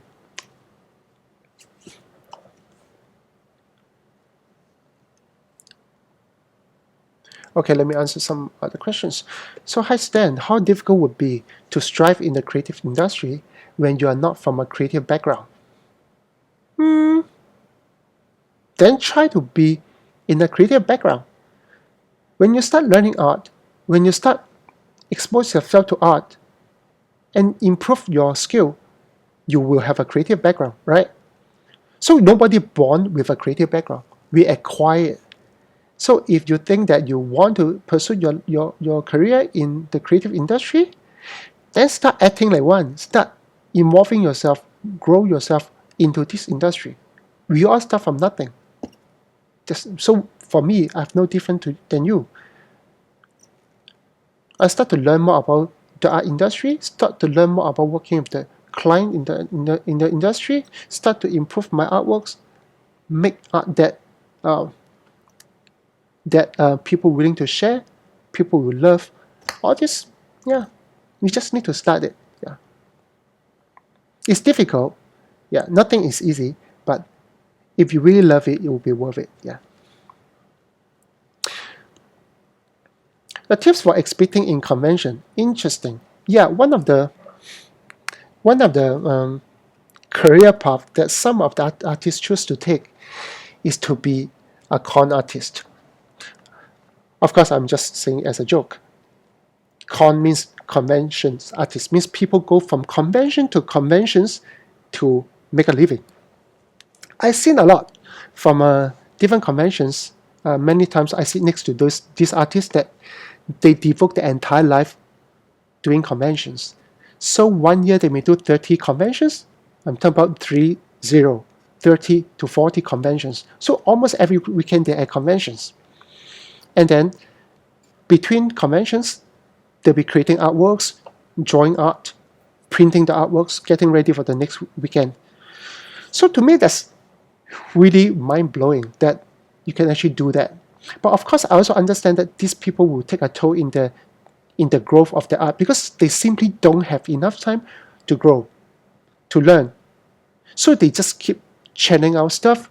They'll find some of the most popular stuff that nowadays, for example, Batman, Superman, or the Pony. So these kind of artists, they draw from Pony to Street Fighter to superheroes to game characters, anything. Yeah. For me, again, this is my personal opinion, right? So if you are the kind of artist, please don't mind me, all right? So personally, I find that, okay, let me put it this way. It's always your personal choice to choose the kind of path you want to take as an artist. So I'm not in a position to criticize of your chosen path. But I always find that when I create fan art, my goal is not to create fan art and sell the fan art. My goal of creating fan art is to inspire the property owners so that they can engage me for work. To me, that's the objective. So so many of my fan art has turned official art.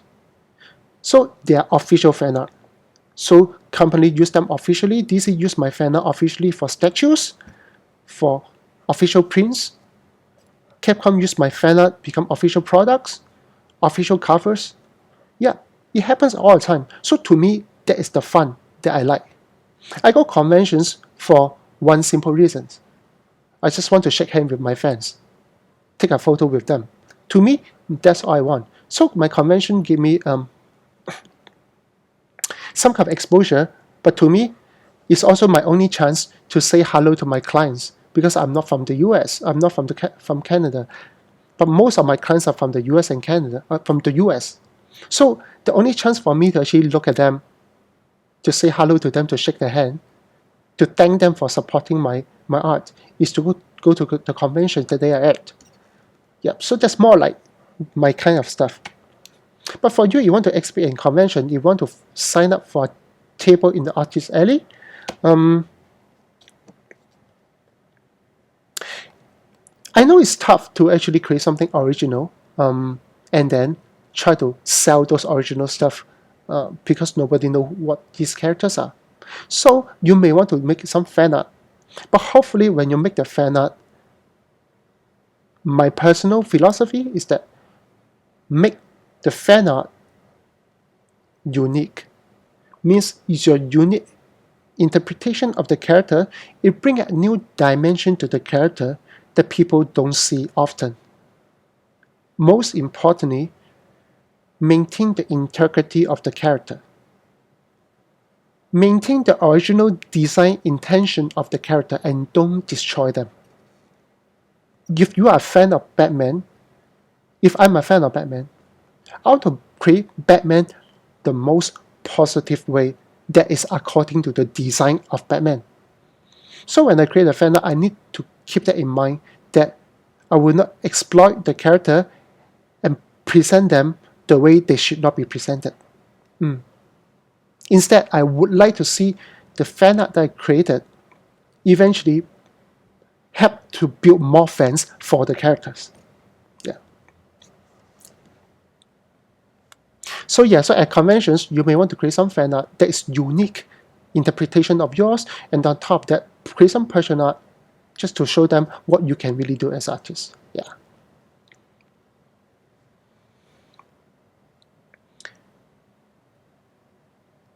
Okay, this person asks, is being like an art teacher good?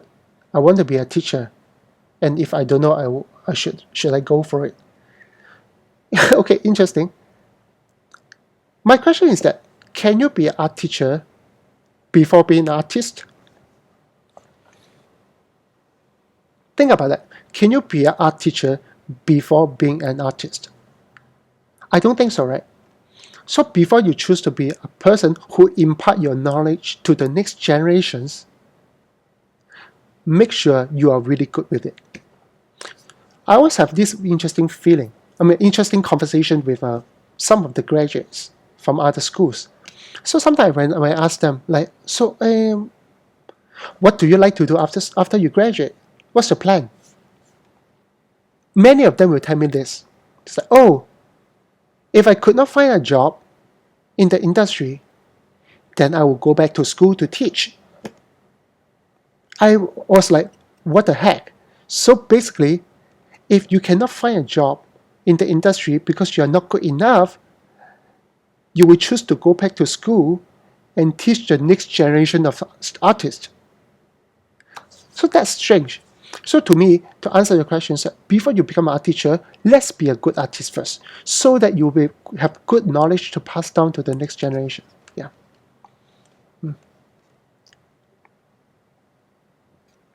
Okay, someone asked me, how much do I think the first-time freelancer should charge for commissions?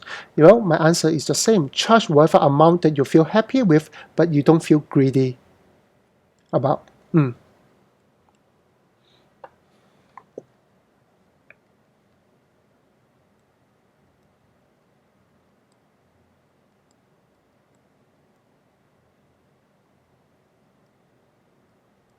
How do I explain to the clients rate I'm proposing? Well, when you, of course, I talk about charge the rate you're happy with and not greedy. Of course, this is a very general explanation. For me, when I run my studio, every of my artists have their own hourly rate. That's based on the salary, the overall running cost of the studio, all the miscellaneous fee that come together, and then divide it into hours. Then each of them will have their own hourly rates. So for you, you need to also bear that in mind. For example, you spend 8 hours working every day. Let's say just 8 hours. Some of you may do more, but let's say for example just 8 hours. And how much do you need to get in a day? And then eventually as a month. So like for example, I need to get about $200 a day, $300 a day. Let's say for example $200. If $200 is what you need to aim for, then you divide it by 8 hours is about $20 to $30. So $30, naturally it should be your hourly rate. But that depends on, that is with the assumption that you have job every day, 8 hours a day. But you may not, because the curve is this way. So in that sense, you may need to buffer a little bit. For example, you put $50 an hour. So you charge, $50 an hour. And then with that, you buffer for those days that you don't have enough jobs. So that's roughly how you should calculate based on your personal expenses. Yeah, I won't say that 50 is the right price. I will say that this is how you should think about how to calculate your hourly rate. Yeah. And of course, you don't need to tell your client that, I need to cover my utility bills, I need to cover my child's school expenses. You don't need to do that, but you just need to give them a rate and present to them, okay, this is my hourly rate, so yeah, I'll clock accordingly. So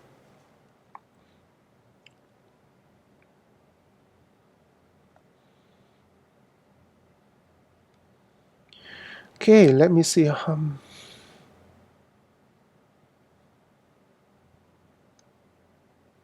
Okay, if you live in an area of our country where there's no art companies or job for artists, what would you suggest for people in such situations? In the past, it was a really tough situation, but now, not so much. Because there's so many options that you can do online, so many things you can earn money online. You look at websites like Etsy, E-S-T-Y, Etsy, E-T-S-Y, Etsy, even Patreon, Society6, many others that I may not even be aware of. There are many other ways that you can create art and make art and sell them online as it is, as prints, as merchandise. anything that you can earn a sustainable income with that. Yeah. I won't say you'll be rich. Some of them will be, but most of them will be able to at least get by and at the same time aiming for better opportunities. So you should look into those areas. Don't think of getting a job is the only way. Most of the time, it's not the only way. Yeah.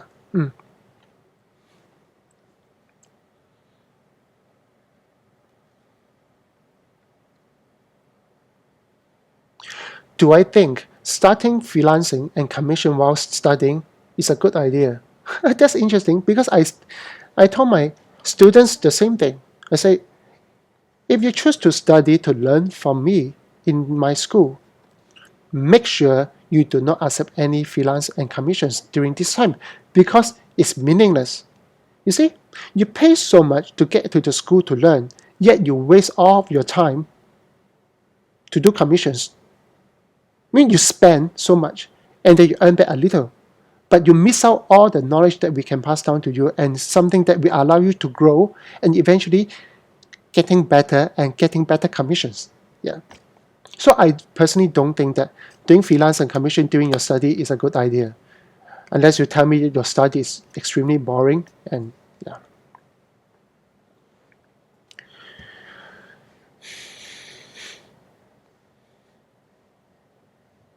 How many hours do I practice doing art in a day? Well, that depends. I would usually say 8 hours a day. Yeah.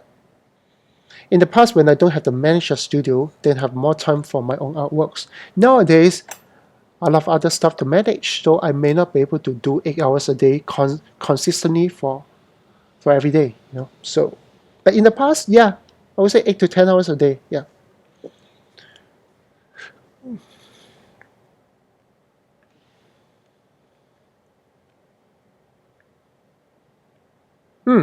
Isn't hourly rate subjected also to how fast the artists work? How do you calculate accordingly? Yes, it's true as well, of course. That's why it's a very interesting struggle. It's a really interesting balancing act. If you can do really fast and do really good stuff, naturally your hourly rate is much higher. But if you do quick work, but you do it very slowly, should you adjust your hourly rate slightly lower? By right, you should. But again, the sensing is coming from working with clients, and eventually you will be able to feel whether they find you are too expensive or you're too slow. All this. I can't tell you exactly because there are times my clients will find that, oh, I pay you this much and you get this much of stuff in this short period of time. It's really worth the money. Or some will find that, oh, you do quick stuff, but you work really slowly. So I don't think it's worth my investment. So I really can't tell for sure. You need to really work with the clients to build that kind of understanding and relationship. Yeah.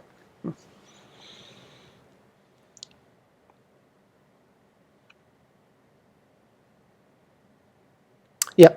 So Ajam, I live in a country where getting paid online is very difficult because PayPal is not localized. It's not localized, and I cannot receive but can send money. Any alternative? So are you from Russia or something? Yeah, I understand that there are countries that making online sales stuff or getting money online is very difficult. To be honest, I don't know how to advise you. Maybe try to move out to the country, to somewhere at least you can do some online business to receive online payment slightly easier. I mean, I have an apprentice who came from Russia. He faced the same problem. It's hard for him to get money online. So he worked hard, he trained hard, he practiced a lot, and now he's working in Spain with a game company and happy. So, yes, some situations that you face in your country cannot be changed. It is what it is. So what you can really do is that do yourself a favor, train yourself up, make sure you get really, really good at what you are doing and get out of the country. Yeah. But then again, I know there's a lot of other considerations. For example, family, obligations. Yeah, I understand that. So I can only say do your best. Yeah. Try to change your situation, but try not to change the country because it may not work. Yeah.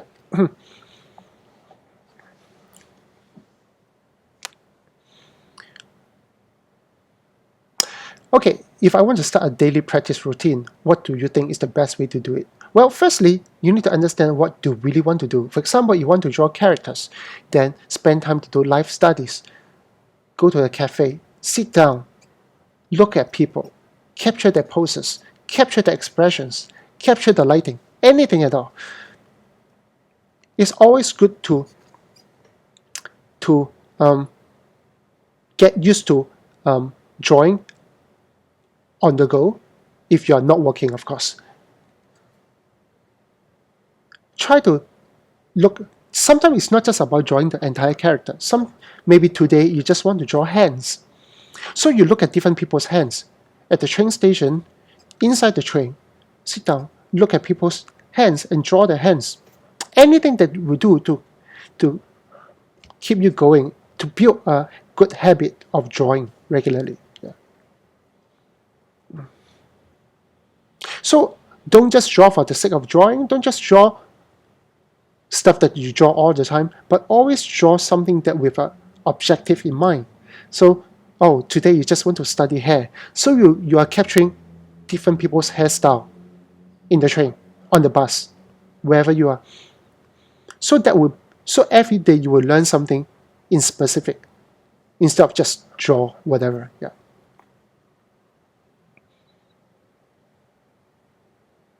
When you started in the industry, was it difficult to find a job? Did you first start freelancing? I always find that freelancing is actually much harder than finding a job because I just don't know where to get clients. But of course, we are talking about personal commissions, like can you draw my girlfriend? Can you draw my mom? Can you draw my dog? That kind of commissions, yes, you might be able to find online. If you have an online presence on some kind of art forums, sometimes you get jobs like that to get by. Yes, you can. But I would say that while those are okay to work on, if your final goal, if your ultimate goal is not to draw someone else's dog, then you may want to really have a longer plan and try to manage your time so that you have enough time to train yourself up to the level that you can be employed when the opportunity comes. I think the best way is that the thing about this is that many people complain about the lack of opportunity. But my question back to you is that if the opportunity comes, are you ready? Are you technically ready? Are you conceptually, artistically ready to take on those jobs? So while waiting for big things to happen, to me, what you can do now is to really prepare yourself for the big things. Yeah.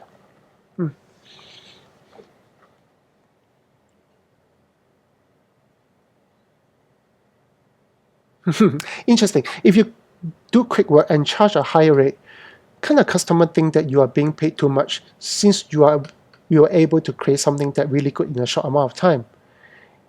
As in, they may think you are actually working, it's easy for you. Well, many people will think that way. But the truth is,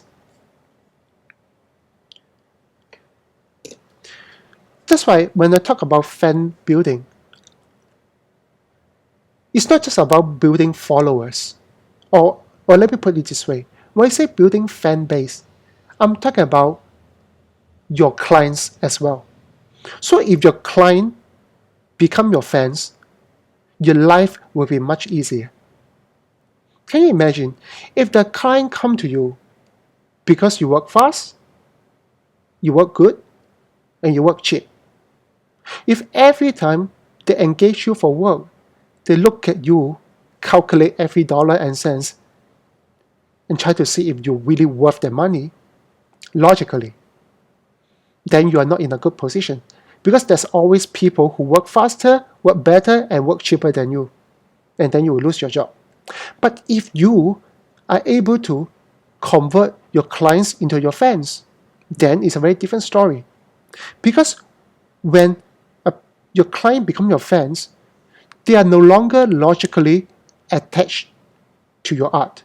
They are emotionally attached to your art, which means they They engage you for work because they just love what you do. It's just like we buy products. We buy branded stuff. And you know that sometimes this branded stuff, they may not worth the money. Because it's worth it for you because of the brand. You are so emotionally attached to the brand that you are willing to pay big money for it. I mean, they're good products, but you may pay much more, or you're more forgiving. When your client become your fans, they will be more forgiving. They will not calculate so much of the dollar and cents with you. They would just love to work with you. Yeah. I would say 90% or 99% of the clients that we are working with, that I'm working with, they are my fans to begin with. Yeah.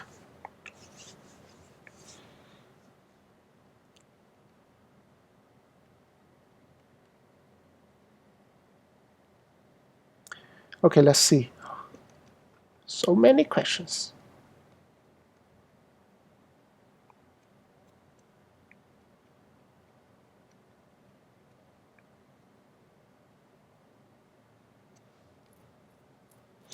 Does it serve to make fan art to generate an attractive portfolio to find works? Yes, I mean, as I mentioned early on, that fan art has its own purpose. It's not just a way to show how much you love those characters, but it's also a way to showcase what you can do if given a chance to redraw those characters, what new perspective you can bring to them. So it becomes a piece of sample art. So it's important when you put those art in your portfolio, you target those fan art specifically to the company that you want to get a job from. So if you want to get a job from Riot, then you create some League of Legends artworks. You want to get a job in Disney, then create some work that is Disney-like, that you can really capture the essence of the Disney characters at the same time bringing your own perspective that they will love. Yeah.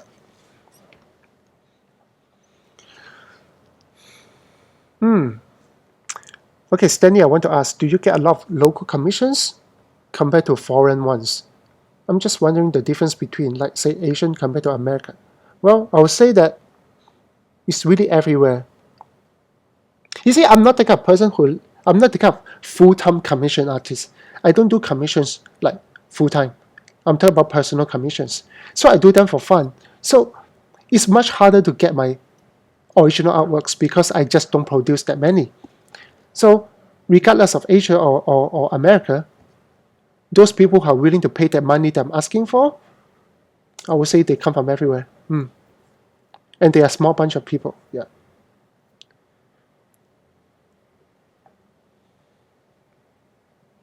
Okay, let me answer a few more questions before I end this. Why do people get so focused on using expensive equipment when it comes to drawing? I'm not sure if you're asking me these questions, but I can answer that. Yeah. You see, it's not just about computers, the tablet that you're using. Or some people believe that, a professional artist must use a Wacom Cintiq. If you don't use a Cintiq, you're not pro enough. Some people feel that way. Just like photography.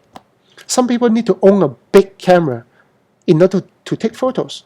Some people need to buy a Leica camera because a Leica is the shit. It's the real thing. It's the most prestige camera ever.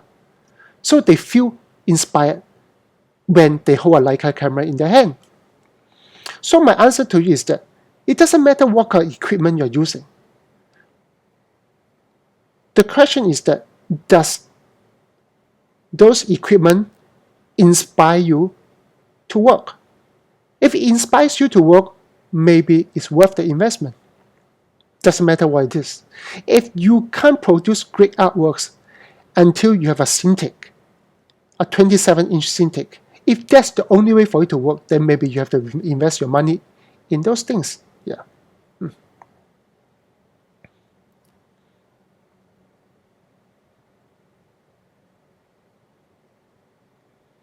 Okay, let's see. I will answer a few more.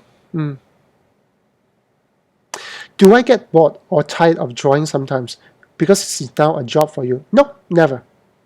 I never get tired or bored drawing because it's never a job for me. It's never been a job for me, and it will never be a job for me. I just love it because it's just who I am, just what I like to do. It's just my life, So when I pick my jobs nowadays, when I pick my projects, if the project doesn't inspire me at all, or make me feel excited to work on, I will not take the job. Simple as that. I will not put myself in a position that I need to struggle. Of course, at this point of time, I have the freedom to do that. But when you don't, if you need to slay through the whole projects, like grinding and just to wrap it up, in order to make your ends meet, then you have no choice. But hopefully, you will get good enough to the point that you can choose what you like to do. Yeah.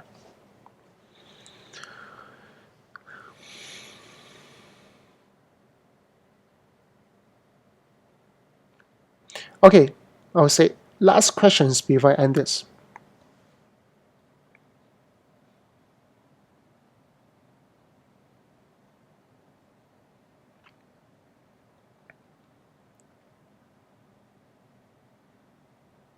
How do you encourage yourself to finish an artwork that you lose the interest in?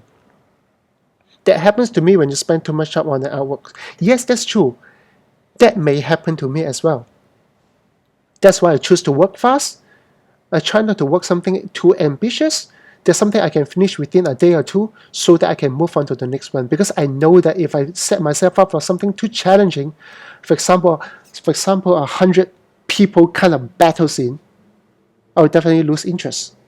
Can you imagine I have to draw one image with all the Dota characters inside? It may sound interesting at first, but can tell you, by the 10th characters, I will stop doing it because it's just too tiring to do it. So don't set yourself up something that you cannot manage. Yeah. And that's why I learned to draw fast, because I lose focus and patience quite easily. Yeah. All right, so seems like that will be it for tonight's talk and presentations. Well, not so much of presentation, more like chit chat. I hope you learned something from this. I know it's there's a lot to cover, and I may not be able to cover everything that you ask for. But I hope that it gives you some extra insights and some extra ideas on how to actually learn, how to actually grow, and how to actually become part of the art industry. So yeah, but interestingly, what we are doing here today, that kind of talk, I talk to my students like this, like every single day. So every session I talk to them this way. That's why I love to talk. Then that's why I don't talk too much during my live stream, because when I start talking, I stop working. Yeah. So yep. So thank you for your time with me, and I hope that you enjoy your art as much as I do, and eventually find your own path and journey that brings you joy, happiness, and hopefully fortune. Okay, I'll see you guys next time. Have a good day.